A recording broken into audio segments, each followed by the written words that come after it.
How many of you attended? Is this your first session of the day? Who slept in and has this as their first session? No, okay, good. So my name is Samir Bhangar. I'm on the PowerCat team, the customer advisory team for Power Apps, Microsoft Flow, and the Common Data Service. Our team is part of the engineering group back at Microsoft. A quick question before we get started, and I invite our speakers on. And you don't have to answer this. We usually do show of hands around technical concepts, right? Like where are you in your journey? How many are beginners, advanced, intermediate, advanced? I want to ask a different question. How many of you at some point in your career, and you don't have to answer this, but how many of you at some point in your career have felt like you had ideas, you had something you wanted to do in the organization, and for some reason or the other, that you weren't able to push forward with it, right? Thanks for actually answering that, right? Whether that's the system or something else that's in your way. How about the other way? Sometimes you might have been in the position of the so-called system where not necessarily out of your own choice, but you felt like you might be coming in the way of someone else's idea really being manifested forward. Right? And I think perhaps I know for myself, I've been in both those camps. And somewhat to me, that's the theme of today's session, and it'll tie into the technology aspects as well. But for me, particularly this customer story session is about culture, mindset, and instead of hearing from me, I'm going to have a few wonderful speakers, customers of our products. To start with, I have Nipa Chakravarti from Interpipeline. Nipa heads up the IT department at Interpipeline. I'll let her introduce her company and herself. But the theme that she's going to speak about, and then Ian from Standard Bank will speak about today, really is about embracing bottom-up innovation in your organization. So with that, Nipa, thank you so much for being here. I'm going to hand it over to you. Thank you. Can everyone hear me? Great. Before I introduce myself, I thought I will talk a little bit about the transformation I was involved in. For 2.5 years, I was involved in a power generation company and in the capacity of a chief transformation officer. And in that company, we were going through a lot of changes. The business model was changing. We were, in fact, in the process of shutting down our coal mine and our coal plants and replacing that with gas-based generation. Now, that change impacted about half the employees of that corporation. So in one of our weekly check-in meetings with initiative owners, we were running a big transformation. We asked the question, and we wanted to thank this one frontline coal mining employee for his contributions. He stopped us and he said, "Thank you. Thank you for listening to my idea, and thank you for helping me change and implement this particular solution." Because he said, he was midway through, or actually in the latter stages of his career, he said, if he doesn't know if his operational improvement will actually help the mine stay open longer, but he actually felt good about being able to finally contribute to the company and also his own learning. And this is from a 50-something employee talking about bottom-up innovation. So this is a very powerful way of getting things done. So what is bottom-up innovation? To a large extent, it is what it says up here. Rather than running a transformation, the traditional approach, which is centrally top-down, usually on the backs of a very large system implementation that paralyzes a company, it's all about generating a lot of little ideas and getting those ideas actually implemented. The role of the company then becomes, how do you enable that structure? How do you support these folks in getting this work done? The basic premise is the people who work in a company in the front lines are probably the ones who know the problems best and also have a pretty good idea in terms of how to solve it. So today, Kent Weir, who's sitting up front, and myself will actually talk about two really broad concepts. One is, let's talk about transformation and how it can be successful in companies. And the second aspect is, we're also running an IT department, and we're working for a company that's growing fast. How do we also take care of the other attributes of an IT department, which I know a lot of us struggle with? So let me start with the tale of two transformations. And these were the two things that I did for 2.5 years, and in fact, very little else. The first one was I was a soccer mom, and I watched my son play soccer typically once or twice in the week. And the other times, I was the chief transformation officer involved in actually helping the company transform, which was an all-consuming, as you can imagine, task. So let me start with my favorite transformation, which is actually my son's soccer team. This was the shot. This was taken about 11 minutes to go before the end of the game, and we were a goal behind. And he took this shot from quite a ways out in trying to make this whole, to tie up this game. Now this is a defender. This is not his typical role in terms of a position. He's not supposed to be the one that scores. But he took the shot, and he scored. Now this would be a terrible story if he didn't actually score. But you can see, like, it was something that was unexpected. And this was the celebration. And you can see he himself is quite stunned by what he could accomplish. And that kid in the back is one of his teammates. And that was pretty much the reaction of all of us in the stand. So eventually, the team went on to score and win with 5 minutes left in the game. And so what's the importance of this particular story? Well, this was the team that was not supposed to win at all, right? It was a community-based team, and it was not necessarily a team that was equipped with recruited players and professional coaches. This was a community-based team. Most of the players we had known since they were 9 or 10 years old.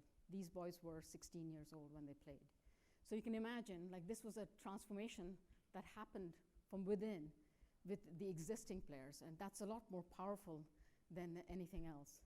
Now, what was interesting is, of course, the boys. The boys were very coachable, and they wanted to learn. In fact, I think 8 of them are now in the process of becoming engineers, right? But the boys were quite a good group of boys. The coaches were excellent. We had one coach who actually knew soccer.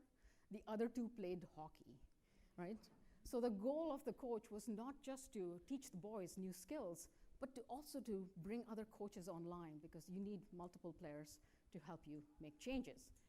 And the parents, well, the parents prioritized the team. That was what we needed them to do. So they planned out their vacations in around the soccer team and their schedule. But they basically stayed out of the way. They provided some resources, but their job was to let the boys actually do their stuff. Now, what was interesting is, and I watched this team evolve from a low-level team to the best team in the province or the state by doing a few things. And probably the most important attribute was they set a goal at the beginning of each season.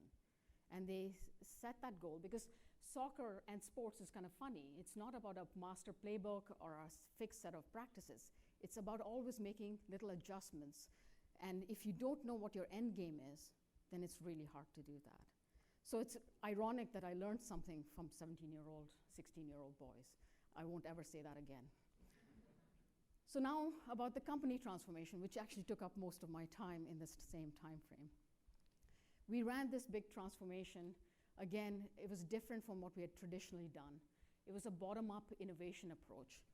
At its sort of peak time frame, we had 1,800 initiatives running across the organization, and about 600 different initiative owners, which seems kind of large. This was a company with about 2,200 employees, right? So it was a company going through a significant change, and we needed to engage the whole company in that process of change, right? Now, what really helped us, of course, was the fact that we had already done a lot of work on the IT front. We were on Office 365, we had Windows 10, we had introduced the Power Platform, we had, Power BI was a very common tool set used in this transformation. So we were already there from the technology side. So when people came up with initiatives or micro needs, we were able to respond very quickly. Now, the benefits also came from different parts of the financial statements. And we do have to prove out our numbers once in a while. You can see that it came from revenue, capital, working capital, you name it. It came from all different parts of the financial statement, right? The key attribute here was that it was a lot of little initiatives, and the law of small numbers actually kind of played into this mix. You know, for some reason, we are always taught if you have a big problem to solve, you need a big solution. But what we found is that it's a lot of little solutions together that can result in some big outcomes. Now, not everyone had a dollar figure attached to them, but these were actually some of the many, many initiative owners that were successful throughout this transformation. Some have the Apple symbol. Those actually are where they actually made some organizational health improvements. Those were equally important as were the financial numbers, because it was all about changing the culture of the organization. Now, here are some of the examples that we had in terms of the transformation.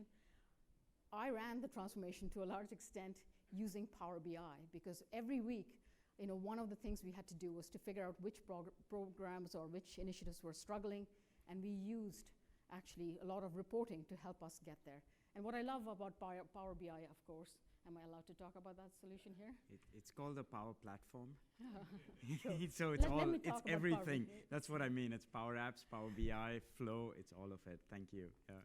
But this tool set helped us really, you know, fine-tune things to how I needed that information, right? Which was actually quite powerful. We used a lot of Power Apps, and we used a lot of automation technology to kind of also enable a lot of changes. And we used things like we built a rewards and recognition program that was actually run on SharePoint. So lots of really great little solutions that actually helped us through. Probably one of my favorite solutions was where we had an employee map out the WAN circuits against our plant locations. And quickly she found about, I think, $140,000 worth of savings, right? And because we were actually paying for services we no longer used. But she used visualization as a different way of actually getting to that great outcome. She, of course, paid for herself and all the other summer students that year. So the key success factors were, you know, you have very engaged employees who have to be coachable. You have a transformation office that's focused on teaching people how to do the work and resisting the urge to actually do the work themselves. And you have leaders who made this all a priority. These were the important factors. We also adopted a culture of fail fast. It was okay to actually fail. And if an individual initiative actually failed, that was okay, as long as at a portfolio level we were moving ahead as a company. And that's the change that you need. Because if you're not failing sometimes, that means you're not trying hard enough. So the company and its leadership were actually able to sort of deliver some tremendous results. And a lot of it actually went down to the leadership also having a goal ultimately, and we kind of stuck with that throughout that change. So there are common elements between both the soccer team and the transformation. And if I had to summarize, I would say the frontline employees just have to be very coachable. They have to be interested in that change. And it's okay if not everyone wants to be part of the process. Eventually, they will come on board when they see others actually be successful. And that's a nice formula to enact change. The coaches, again, they have to be good at teaching skills and be there to support people when they are actually at a difficult junction. And for leaders, they basically had to make these changes a priority, remove roadblocks, and enable and help these guys actually get their projects across to the finish line. And the key attribute, of course, is to celebrate when people were actually successful. So these are my favorite lessons in this transformation, but I would say one of the key elements is this whole concept of transparency. It's really important. If you want a big transformation or a big change, you have to kind of enable a culture of transparency where you can see what people are working on and what they're doing. The other attribute, of course, is that the technology platform is absolutely key. Again, we were so lucky that we had implemented Office 365. So we were in a position to enable these micro solutions quite easily. And then finally, of course, one other element that I have to mention is you have to have fun along the process. So we had fun. We sometimes celebrated failures. We did lots of interesting things, but we actually laughed through a lot of this stuff, even though at times it was quite stressful.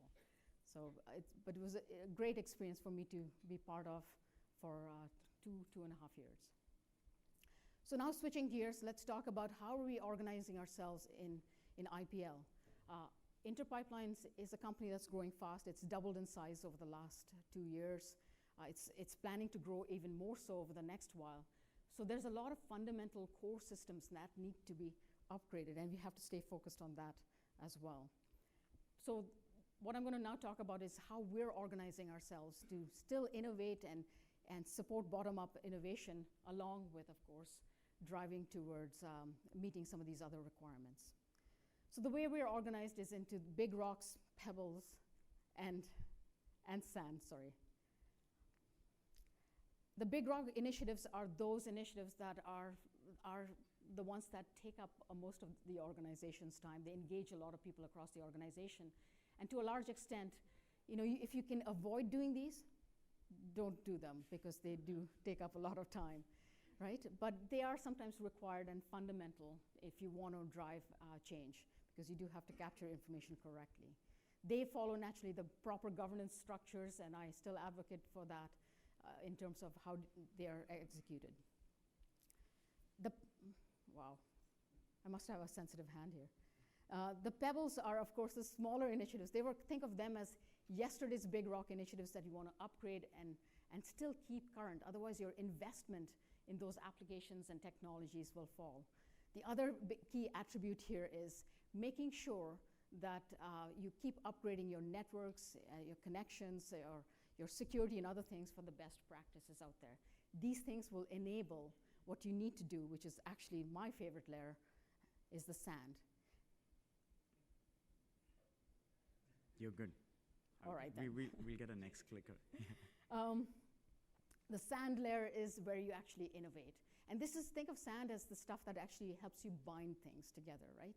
And there's 3 big attributes of the sand layer. One is integration. Like if you integrate things well, of course, people can access and get information correctly first time around. You really want to enable and support that analytical sort of mindset in companies. You want to expose data and let people use and leverage the investments they've already made. And of course, there's the low-code, no-code side of things, which is the Power Platform. And you really want to enable and build decision-making tools that really support the business. The Power Platform for us is a very powerful platform, because for the first time, we can also move away from that old premise in IT where you have to have that one standard way of doing things and everyone has to follow. For the first time, again, we can introduce and factor in diversity of different people or different lines of business. So that's opened up new opportunities for us. This platform also enables and supports us in many different respects, because the cost of implementing some of these solutions are so little in comparison to a big system change that it's okay, again, to support that fail-fast type of culture. And because the plumbing is already there and in place, it's really easy for us to now focus on the business problems that we're trying to solve. So this has changed the way we have done things. And the reason we are advocates of Power Platform to a large extent is because finally we can actually solve these problems closer to where the problem has been discovered, right? So that's actually a very fundamental change to how technology is deployed. So if you guys know this, if you can, seriously, this thing is moving on its own.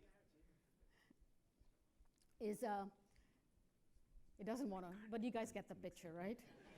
If you arrange the rocks, pebbles, and sand properly together, there's a lot of capacity. We kept thinking, by the way, that we wouldn't have the capacity to do a lot of this transformation. But the reality is you can actually do this. There's tremendous capacity in organizations because we sometimes don't tap into all the things that people can do, right? When we ran those initiatives, they were done by existing people who also had a day job, right? So keep that in mind in terms of the sand layer. So the more people you engage in the problem of solving issues, the better off you're going to be, and the less taxing it will be on the organization. So the last element before I'm going to pass it on to Kent to actually talk about some of the solutions we have built is the transformation process itself. There's 5 key attributes there, and there's a little bit more to it, but if you get these 5 things right, then you should be able to transform and support this bottom-up innovation approach. The first one is the case for change, which is not to be confused with a big, long business case. This is all about understanding what the current state is, what the future state is, the end game, and how you're going to solve for that. So that's the key, because if you don't know that end state, again, it's going to be difficult for you to enact change. The second is you need a system or a process to actually get these initiatives across to the finish line. If you don't have that level of transparency, then it's going to be difficult to see who needs help. The third is the financial performance or some sort of performance measurement.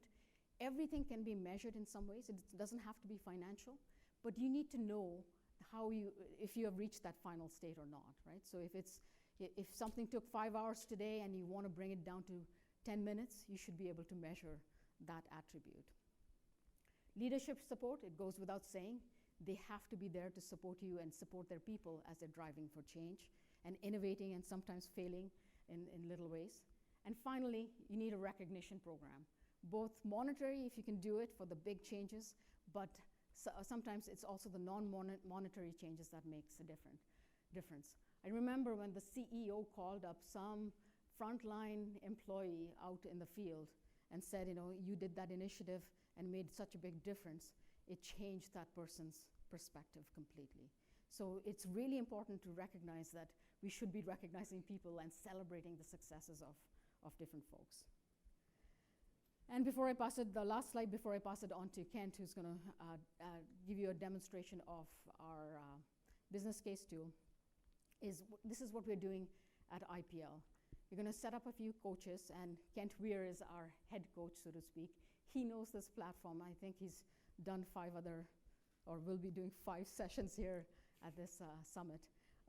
But he knows the product really well, and he's going to be training not just, of course, the frontline employees and others, but also other coaches in how to enable this type of change.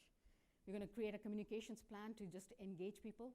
We're going to be very careful not to create like this another big corporate initiative, but rather just some way of identifying and making sure that good ideas get across to all employees, so that will inspire them to generate new ideas.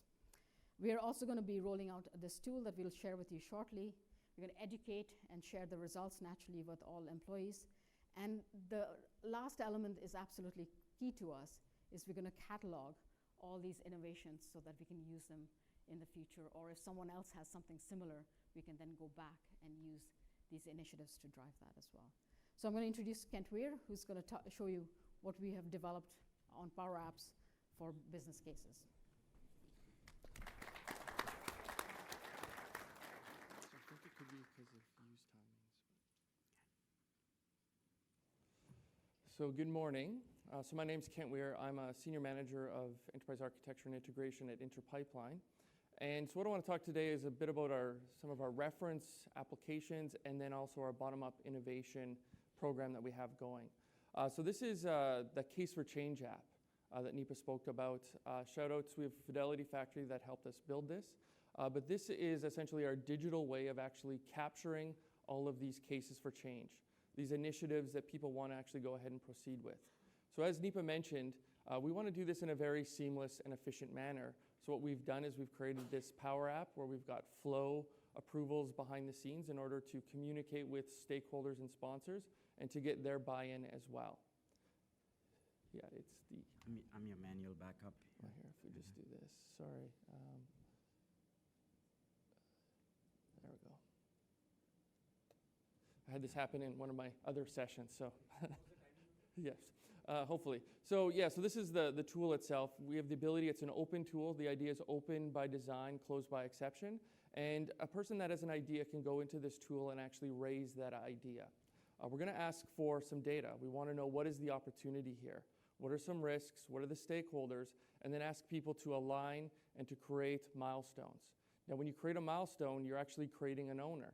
So this is another thing where we're giving people a lot of room to actually try to innovate here, try to solve problems, but we're also introducing accountability as a side benefit. And I think the value here is that when someone owns something, they feel compelled to see it across the finish line.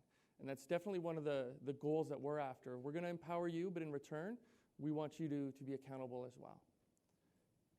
And then what we wanted to do as well is like from the sort of early on when we started thinking about this, is we knew that there was going to be a lot of conversations with the business. And we didn't want to just say, trust us, right? So this was why we wanted to create reference applications. This was one of the reference applications. It's built on top of CDS, the Common Data Service as well, so that when we were going to go talk to the business and say, you know, here's an opportunity, they weren't coming back and saying, well, why should we trust you, or is this technology any good? And it's like, don't take our word for it. Like, it's used and useful, and this is an example of how we're doing it. So how do we actually scale this now? How do we actually create this culture where we're bringing more and more people into this idea and actually have them create innovative solutions that drive a business outcome?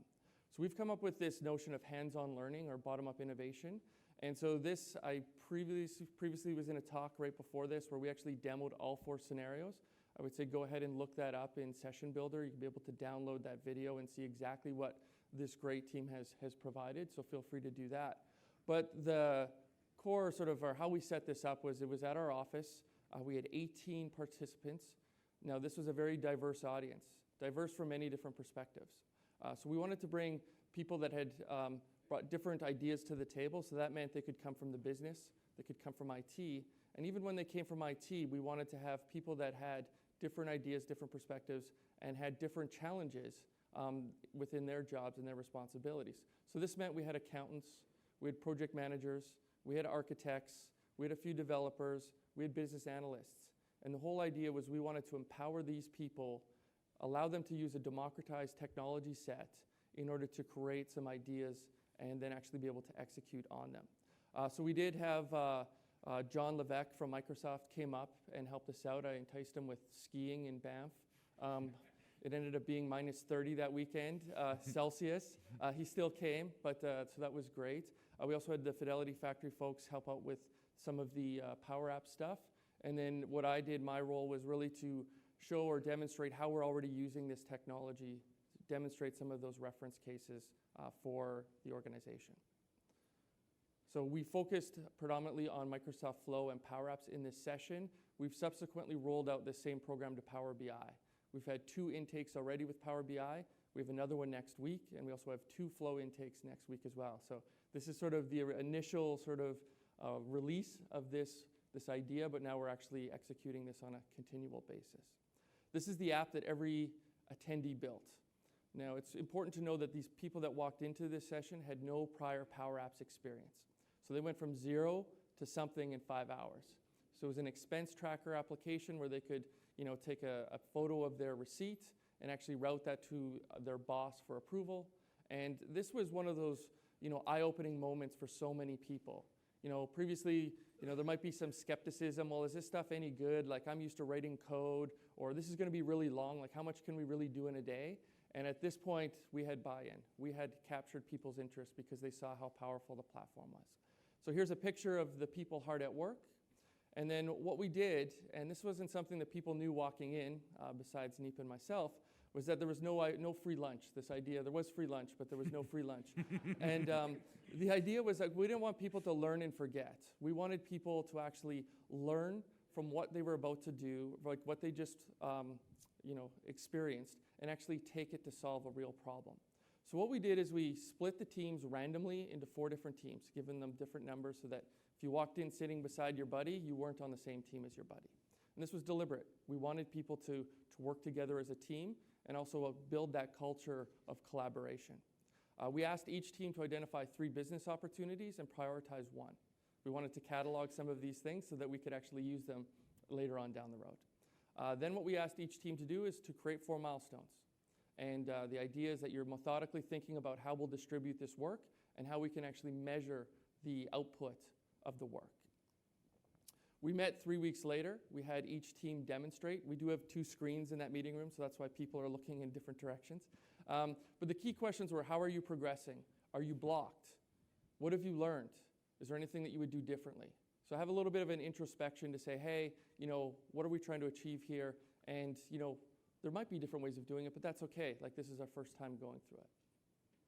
And then 3 weeks later, 6 weeks in total, we had our first presentation with Nipa and then her leader, our CFO. And so they hadn't seen any of these demos prior to this point. Nipa was well aware of what we were doing, but it was, the minds were blown. And you can ask her for herself after the fact. But I think people were super impressed in terms of how quickly these solutions were built. So NEPA, having exposure to the Power Platform, was, I guess, less surprised. But certainly the CFO, who had been there for a few years and had sort of seen some of the history in terms of what it takes to deliver solutions, was completely blown away that we're using artificial intelligence to create chatbots. And we're using barcode scanners and a mobile application to help manage our IT inventory.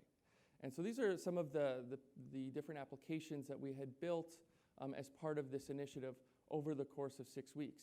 Now, it's important to note that this wasn't just, you're now locked in this team room building this stuff out. This was in addition to all of their regular day duties and responsibilities. So this meant that folks were really passionate about this. They were setting up their own meetings. We were not imposing any of this, any sort of restrictions on how they go about doing it, but they just did it themselves. So then another example that we did use as part of this buy-in was this notion of a talent acquisition form or contractor onboarding solution. And so this was previously a paper process that we've used in order to onboard new contractors. We have a process where we need to get approval at 2 levels, so generally the GM level and then the executive level. And so this was another solution that we had built that we could onboard these contractors quickly by having them fill out a digital form, and then we'd run it through a flow approval. We've got multiple steps. Now people can receive these approvals digitally. Our CFO, he does travel a fair bit to Europe as we have subsidiaries there. So you can imagine coming back from a trip to Europe, you're trying to close out your year, go on your Christmas vacation, and you have 52 forms that you need to actually fill out. So our CFO became a big fan of Flow very quickly when now he receives all of these approvals on his digital device.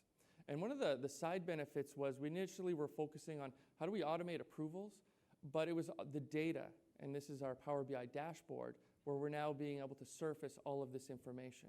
So now both NEPA and our CFO have better data about our rates. What are our average rates? Where are they trending? When are people starting? When are people being offboarded? How do we deal with that logistically? And we can also now understand where are people focusing on their work. Are they focused on some of these big rock projects, or is it more of these sustained activities? And the last piece there that we showed was, it went up pretty quickly, was now that we've captured this data, we can now automate additional processes. So once you've gone through these approvals, now you need a statement of work. Now you need to go work with an agency. When you have that on a paper document, you're not doing that. Now you're handing it off to another person who has to now do swivel chair integration and start typing into a system.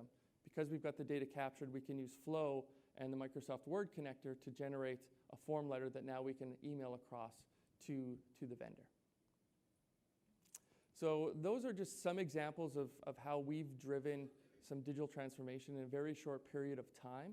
And I would encourage you to check out the previous session where we get into more details of how we've gone about accomplishing this. And then also want to just shout out the support that we've had from Microsoft, Saurabh's team. We've worked with Samir, we've worked with Mehdi, and then also the Fidelity Factory that have helped us on this journey. But we're pretty excited about where it's headed. And so with that, I'll hand it over to you. Thank you so much, Kent. Thanks a lot. Thank you again, NEPA. So next, I want to introduce our guest all the way from South Africa. Ian Doyle heads up the employee experience at Standard Bank. When I was writing up the abstract for this session, I think I'd put in there the work that Ian's team has done with building 200 plus applications on the platform. When Ian and I reviewed it, I think Ian's first comment was, I think you need to fix that, it's 300 now. So Ian, if you could share with us, what have you done and how that journey from 0 to 300 has been, would be awesome. Thank you for being here. Thank you. Yeah. It's certainly not a journey for the faint-hearted. So let me just kind of, firstly at the outset, with the team, the sort of parallels and commonality, even though we sit in different sectors, opposite sides of the world, it's actually quite uncanny. There's a lot of similarities, even though our journeys have been somewhat different in terms of how we've got there. But perhaps at the outset, just to kind of position, so I'm from Johannesburg, that's the little pointy thing at the bottom, part of South Africa, and I form part of Standard Bank, and each of the countries denoted in blue is a country that we have representation in. And as an environment, in fact, yesterday at lunch, I was sitting with one of my counterparts and said, well, you're actually from Johannesburg, deepest, darkest Africa. And I thought about that, and it was probably applicable many hundreds of years ago, an uncharted sort of landscape, a whole continent that people didn't know much about. But the more I thought about his statement there, the more I realized it was actually still somewhat applicable, but only up until about 10 years ago. As a continent, it was really, accessing, fundamental services such as the internet was for a very select few. But that's changed in the last decade with some big fiber lines, underwater cables going on each side of the continent. As a platform, as an environment, it's actually it's growing exponentially in many ways. We have about 1 billion connected devices. Most are mobile and a highly youthful environment. So we've got more than half of the people in the continent under the age of 50. So mobile-enabled, youthful environment, lots of opportunity, but equally a lot of risks. And as an organization such as a bank, the level of disruption that can bring is quite significant. So internal to our organization, we've been trying to ready ourselves for a number of years. Part of it's almost like doing open heart surgery. So we've replaced our core banking platforms over the last handful of years. We've moved very, very quickly into adopting Office in all of the countries. But we've also found, not unlike Microsoft, that you don't have to always build something here in order to get the value. You can actually partner. In some situations, we will go out with fintechs and actually partner with them. In certain scenarios, we'll actually buy them. So we're bringing in new ideas, new technology in different ways to help us advance our sort of cause there. As an environment, most organizations, in fact, every one of us sits in an industry sector of some sort that's under some level of threat. And as a result of that, you often find organizations will put their customer journeys first. What's actually important for our clients?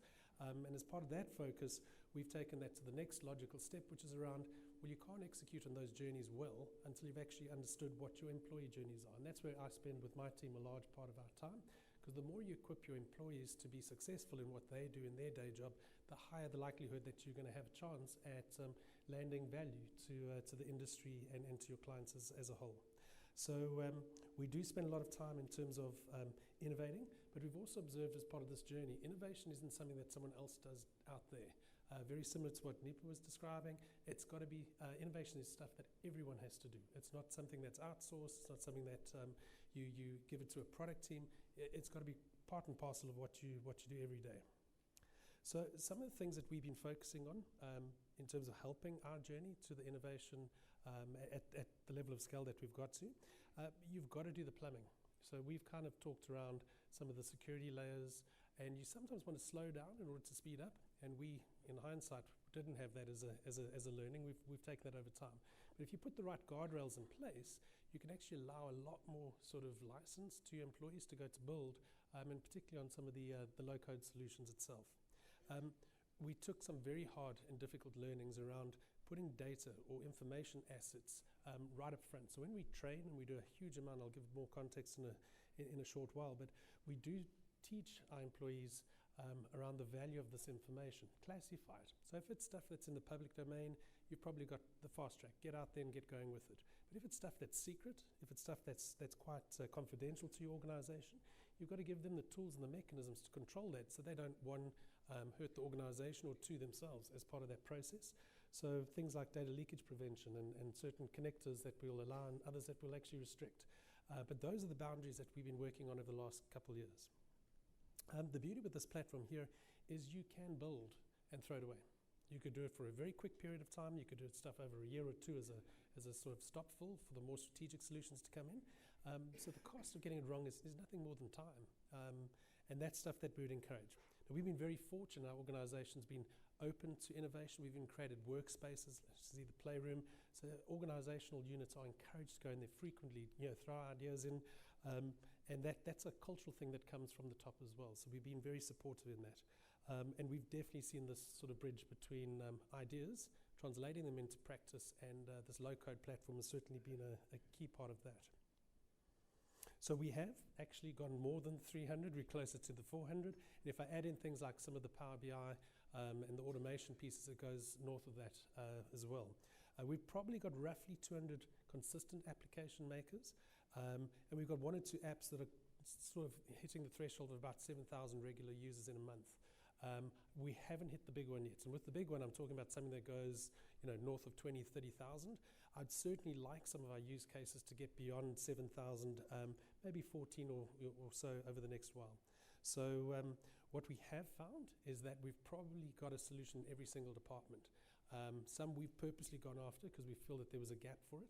And others we've actually been drawn in. So please come and help us. This is the nature of our challenge and the solution that we're looking to solve for. But there was a tipping point in Q4 last year. More solutions are being landed that are outside of our center of excellence. And it also talks to the methods that we typically encourage people to go and develop. But that's a significant milestone. Business are building more solutions than IT people. And that for us is the first time that we've seen it in our space. We are spending a lot of time, similar to what Nipa and Kent are doing around inventorying stuff. So that visual is just some of the apps, but we are trying to encourage people, once you build the app and we understand it, let's put it in an interactive site so people can go and understand what's the nature of the solution, what's the sort of business value that's attached to it, and what technologies are we leveraging. And it also highlights opportunities to cross-pollinate across areas. So that's been a key sort of insight and learning. So we build a variety of stuff. Here's a very small sort of extract. It could be from how we do our financial reporting across 20-odd countries and how we aggregate that, through to one of the very first ones we built, which has been demoed here before, our auditing app for our ATMs, our teller machines in the field, visually taking some sort of an inventory of what that looks like, logging faults. And that was the first one we built in an afternoon. It went into production a week later, and it's hardly been touched since then, but is constantly used by a field sort of agent team of about 300 odd resources. So yeah, that's been a key one. And one or two others, like the tax, withholding tax. So we sometimes have to retain tax on behalf of people that we buy from to pass it to the regulators or the tax receivers in those respective countries. That one, we should get our first full year annual view as to how much tax that we've been able to optimize and save. And when we do that, it helps us price against our competitors in a more effective way. We think that one's paid for our office licenses in a year, one solution, and we have 3 of those. So we're hoping to get to more than that, but it doesn't mean, Samir, that the licensing needs to change or make it more expensive. Just letting you know that. But we've got some that we're very, very proud about. All the way through to very complex ones, our intercompany management system, where we're a group of companies and the relationships between each other. There's north of 20,000 relationships in there that we've got to contract. So operational level agreements, service level agreements, that's probably one of the biggest ones that we've been working on for almost a year now, under a lot of advice from Sarab and Mehdi as well. So the variety is there. It's really at your sort of choice and discretion how you approach it. So our journey has continued. We do talk to a few sort of segments that we look at. We have always had a sort of a default or a preference to go bottom up. And when I refer to that, means going area by area, understanding their needs, doing a lot of training. We've trained in and around 20,000 employees, and we've chosen to use Office and 365 literacy and awareness as that entry point. And there's almost a pattern that's come out as we've observed. We give them a little bit of a flavor that there are automation technologies like Power Apps and Flow, but we find that within about 10 days to 14 days, someone comes out and says, you mentioned something in that training. Do you think it could help me in solving this particular problem? And that's almost the door that opens. So we have a pipeline of work for a team, which I'll show you who they are now, that if we stopped all new requirements coming into the COE, I could keep them busy for a year. The demand has got exponential. And that means we have to make sure that we're more successful in growing skills and capabilities within the organization and within the business themselves. So key to it that we've observed, if you make people successful in what they do, it sticks. It makes them more hungry to advance, and that's certainly something that we're going to keep fostering. Creating hype, advocating, as Sarah was saying in an earlier session today, you've got to be able to generate the interest and the insights and make people excited around technology being accessible to them. Tech is not done by the IT guys anymore. Tech is everything. It's accessible to all. We are finding that the nature of the solutions are very common, and therefore the patterns could be reused. And we look for those opportunities to connect the dots across the organization, because very few parts of the company actually see all aspects. Sometimes the architects do, but not always are they able to see what's happening in different areas. So we do try and look for opportunities to reuse. We do also, very scarce, but when we do require it, we do try and do some top-down messaging. We started on our office journey and did exactly the opposite. We start right from the top, big news, this thing's coming, and nothing changed from any of the employees for a year or two. So therefore we lost that value. So we very seldom lead with that unless something is changing in the employees' lives, and only then do we try and make that sort of bridge. What's really cool in this one though, our CEO and our CFO now know what the power of this platform is and are starting to route requirements through to us. So as opposed to them being asked to sign off these big checks and buy third-party products, they often say, go and check with Ian and his team, could we not build this in-house first? And we've had 3 or 4 of those, and that's really cool when the CEO is actually talking around Power Apps, you know you've crossed a line of some sort of momentum. So that's certainly part of it. And without their sort of support to an innovation-friendly culture, we would always struggle. So that's our team. It's actually a bit bigger now. And we have a variety of people in there, different skills, project managers, BAs. We've got some developers that have come through the ranks. But more importantly, I'm really proud with one aspect with it is we have access to what we call a learnership program. It's where the banks kind of sponsor and skill up people and fund it so that we could rotate them through a process and make them productive citizens and move them back into the industry. And with the scale that we're at now, we're actually almost the biggest incubator of these skills in terms of the Power Platform within South Africa specifically. And I suspect by year end, we're going to be about north of 40 odd resources, and we haven't asked for a single headcount. That's just happened organically. That's what the organization's asked. We've merged teams together. Yeah, we'll see. We can keep them busy for a little while longer. So shout out to them. Love working with them. They've got some great talent in there. But there is some realities. There are some things you probably want to look out for as you go down your particular journey. Pick the technology mix up front. Is it a model-driven app? Is it a Canvas-driven app? Is it SQL? Is it SharePoint? You've got to make sure you pick those because the rework later, if you get it wrong, can be quite painful. And we've been through a few of those, and it's with Microsoft's assistance we've been able to unwind some of those positions. So do try and find what's the right balance there. Not everyone's going to build a Power App. You may want them to, but not everyone's good with it. I've seen some horrific ones. So it's good to make people aware of it, but not everyone's going to make that natural transition. But citizen-led dev does create key person dependencies because this is almost some sort of a shadow IT. It sits in a business. And if you skill people up, often that line of business doesn't have scale in terms of resource. So it's typically someone who used to do Visual Basic, a little bit of Excel and macros. They have a passion for technology. The moment they move departments or the moment they leave the organization, you run the risk that you've got an app there that's sitting as an orphan. And that's difficult to get control of and the like. So do keep in mind that you could create a challenge out there. So ultimately, if I kind of encapsulate around it, do find these bespoke sort of unique needs that the organization has. Tech is no longer just for the IT organization. When we approach it, we're a center-funded IT team, but 99% of our engagements are with business. We don't go through the line of business IT function. We deal directly in the business, and we tend to approach it in 3 ways. Either, 1, to coach the areas, to say, how do we help you better in terms of your delivery? The second one is we could co-develop with intention on iteration 2 and 3, we'd have that business line a little bit more self-sufficient. And in some situations, they just ask us outright, please build this thing. We're not in the game of building apps. Can you do it for us? And all 3 we apply depending on which sort of need that they specifically have. And then ultimately, my encouragement here is just start. If you haven't begun the journey, don't overthink it. Do those foundations, do the sort of plumbing, get that right, because the risk attached to it of getting it wrong is actually somewhat limited. And then be prepared to handle change as a sort of constant. By helping people understand this transition, I think you'll be able to foster this culture of innovation is for many, and in fact it should be pervasive across the platform and across the organization.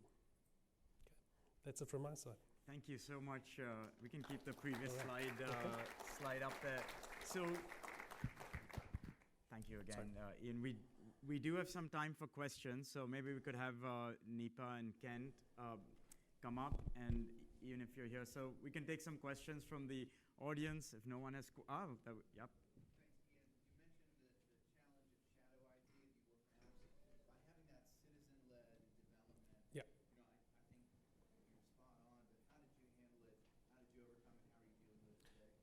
So we, So the question is, you talked about shadow IT Yeah. and citizen-led development, Yeah. but that comes with certain level of challenges. It does. How are you kind of dealing with that and managing it? So I don't have a full blueprint because we constantly learn and we're still trying to get our head around it. But there's a few things that we have applied. One is we have had to institute some level of sort of basic IT management practices. So we have segmented our default environments into production and non-production and educate people the value of going through that sort of discipline. The second thing is we've also put in some automated alerting. So every day, start of day, I come into the office and our team does, and we can run and scan and see everything new that's been put into that environment. So we can see those that are well skilled and well equipped. We know with a fair degree of comfort that they should be able to maintain it. But those that are kind of new, if we find they're spinning up a lot of resources, we often, if we haven't had direct engagement, we'll go and reach out to them and make sure that they're putting in the right level of rigor.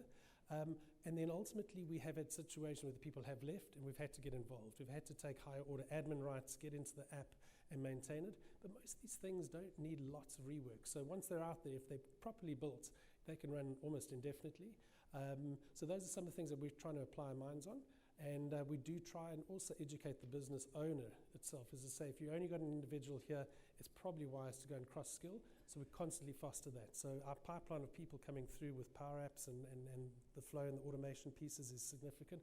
And say training is everything. So we're doing at least 3 to 4 training interventions a day. And that's at scale across multiple countries. Okay. Any other questions? We have questions? I have a question that I'll ask.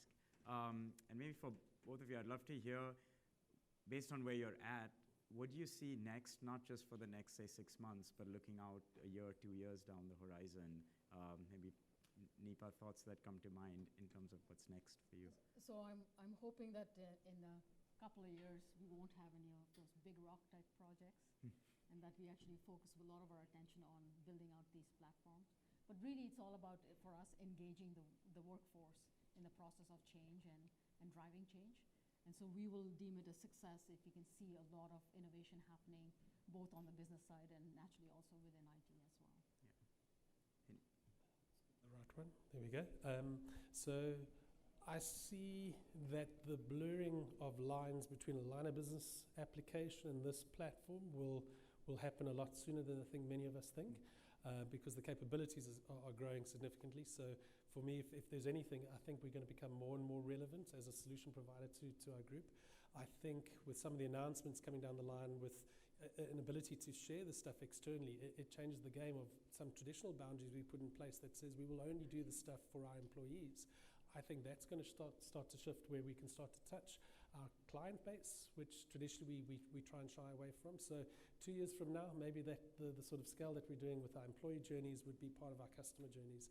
I'd be interested to see if that is indeed the case. Interesting, yeah. There's a question. Question for Ian. As far as how you guys handle sensitive PII, Yeah. do you guys have an additional layer of security built on top of the Microsoft ecosystem? Or is there something that you guys utilize that's a Microsoft service to protect? It's a bit of both, but so we're not fully in the cloud yet. We've got a lot of on-prem information sets, and that's often where we put a hard sort of guardrail to it, is to say if I'm connecting the cloud to on-prem through a gateway, that often is the sort of control point to make sure, have you done the right level of rigor? Does the business owner of that data know what you're going to put in the cloud and how you're going to process it? So sometimes we lock it down at the data file level. Sometimes we're using more advanced sort of things within Azure and some of the data protection capabilities from there. So it does vary almost on a case-by-case basis. But I think some of the precedents, let's take a step back, most of our sort of solutions have a SharePoint backend because of the speed in which a business user can kind of create a list and a form and off we go. And we're rapidly starting to get into more complex scenarios with Azure and SQL and others. But for now, we've kind of set the benchmark to say with Office, we know as long as you can classify the data and it's in our ecosystem, it's more controlled, and therefore we can manage it over its life cycle. One more question here, yeah. Y'all see any practical, low-hanging AI projects in the pipeline for you? Yeah. And if so, a little bit about it. So practical, low-hanging AI projects, maybe. So I think, well, a couple that we're looking at is the Q&A Maker in terms of being able to catalog a series of questions and have an intelligent answer being provided through like a knowledge base. I think that's one that we talk about in our bottom-up innovation, where teams actually built that for our service desk. And then the other one that's really interesting for me is in terms of like intelligently parsing documents. So there's currently some third-party services that do exist for Flow. However, we saw the AI Builder being released yesterday. And so the ability to say, take in an invoice and to be able to break it apart and look for, different values that then you can pump into, say, your ERP or your financial systems, I think is a huge win for us. Like RPA, robotic process automation systems, are typically very expensive. However, I feel with the Power Platform where it's going, there's going to be some of those use cases that we can actually go ahead and address in a more cost-effective manner, and also taking the advantage and speed of the Power Platform without actually rolling out large sets of infrastructure. So that's an area I've already got some sample docs or PDFs coming from our business, and going to be trying that out myself just to see how close we are to actually solving that problem. And we're exactly the same. So anything with an invoice, a form, that's absolutely, we currently break out a lot into Azure, some of the sort of Azure functions in which to do it. I'm super excited to hear that we potentially can start to service some of those needs within the Power Platform. So that's very much part of it. And big corporates are often paralyzed with documents and forms, so that has to be low-hanging fruit. And I would certainly encourage starting there. We're going to spend more time on that. One question over there, yeah. How big is your employee base, and as they've grown and you've educated them, has your infrastructure had to change any? So I'll repeat the question real quick, is how big is your employee base, and as that's grown, have you had to educate and change your infrastructure to meet up? So the answer from Standard Bank's perspective, we've got about 55,000 employees across those sort of territories there. We've probably been domiciled mainly in South Africa first in terms of training and awareness, and the rest we're trying to do so remotely and virtually. So the training patterns do kind of differ, but we are finding that at least in terms of each country, they had to kind of write their own business case to get in the cloud, and a large part of that was around their own infrastructure savings, so putting their own data lines in, connecting to the Microsoft Cloud and the likes. But because we had a lot of learnings, we were able to get them through that process quicker. But absolutely, we've seen that the infrastructure savings were a key part of each of their business cases. We're just really early in the process of rolling this out. 6 months ago, we didn't even have Office 365 and Windows 10. So you can imagine we had a big uplift there, and we're in the early stages of introducing the Power Platform. We have about 1,500 folks that are in our company. So I have 3 plugs that I want to make, but I'm going to say a big thank you again and to you for being here. So thanks for that. Thanks for coming. Yeah. And then 3 quick things. One is, if folks want, and I did not add the link to the Standard Bank story, so we recently published a blog post, and I'm just going to do this on the fly, so you have that. If you go to, and I'll make the font bigger because I know this is hard to read, and I'll move it across on the screen as well. Yep. So, boop, boop, boop. Okay, if you go to AKM MS Power Apps, Standard Bank. Easy enough to remember. There's a blog post that walks through a lot of what Ian described that you could share around. The second plug is a plug for the past and for the future. The plug for the past was a session from this morning that Saurabh and Pratap ran with a few others around, titled The Tried and Tested Strategies for Building a Center of Excellence in Your Organization.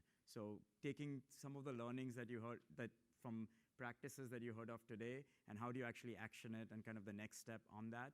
And the next is a little plug for our next talk that's coming up in 15 minutes or so, which is from Schlumberger and Chevron. And it's along the same themes of citizen development, apps being built by the business, and then how IT responds to that and builds up a fairly robust center of excellence. They're going to share their stories. They're going to share, I particularly liked Alan Chai's kind of personal mission was to make Power Apps that look absolutely no different from native apps. So he's going to come and show some of his really, really nice looking apps in the next session.